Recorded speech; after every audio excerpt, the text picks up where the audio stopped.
সুলতানপুর নুরানিয়া হাফিজিয়া মাদ্রাসা ও এতিমখানার উদ্যোগে আজকের এই প্রোগ্রাম সভাপতিত্ব করছেন আলহাজ শামসুল হক সরকার, অবসরপ্রাপ্ত সরকারি কর্মকর্তা। আসছেন সভাপতি? অসুস্থ, আল্লাহ তুমি সুস্থ করো। আমার আগে কথা বলছিলেন হযরত মাওলানা ইয়াহিয়া মাহমুদ দামাত বারাকাতুহু, প্রতিষ্ঠাতা প্রিন্সিপাল শাইখুল হাদিস জামিয়া দারুল উলুম রামপুরা ঢাকা। সুন্দর বয়ান করছিলেন, আমি খাচ্ছিলাম আর শুনছিলাম। প্রামাণ্য বর্ণনা করছিলেন কিভাবে কিয়ামত হবে, কিভাবে আমরা উঠব হুফাতান ওরাতান মুশাতান গুরলা, উলঙ্গ নেকেড। সেদিন আমাদের গায়ে জামা থাকবে? জ্যাকেট থাকবে খালি। কি থাকবে?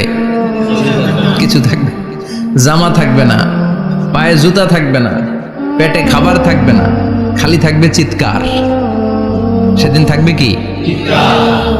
মনে হয় কথাগুলো প্রতিদিন এগুলো রিমাইন্ডার দিবেন নিজেকে যে ওই দিনটার মুখোমুখি আমি হতে যাচ্ছি। আমি কি তৈরি করেছি আখিরাতে নাজাতের জন্য।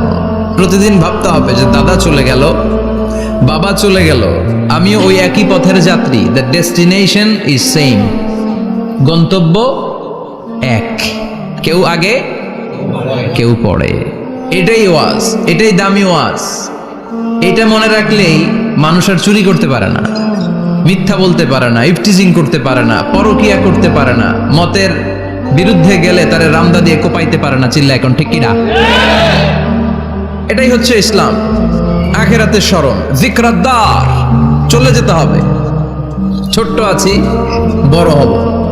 এই যে দাড়ি পাকা মুরব্বীরা যারা আছেন, ওনার মায়ের পেট থেকে তো এরকম সাদা দাড়ি নিয়ে বেরিয়েছিল না?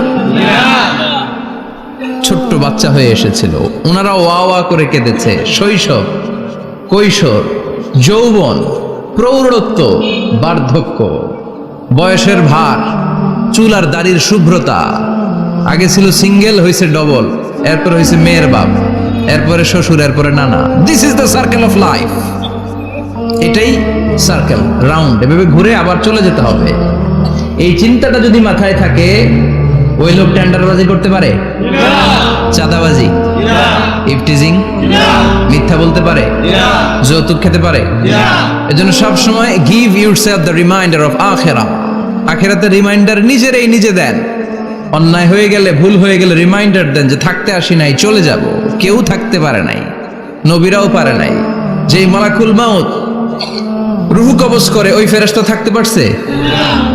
চলে গেছে। আমাদেরকে চলে যেতে হবে। আল্লাহ বুঝার তৌফিক দাও।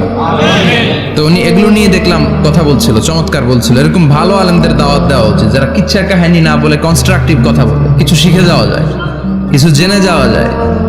পুঁজির বোঝাটা হালকা না ভারী করা যায়, ঠিক কিনা?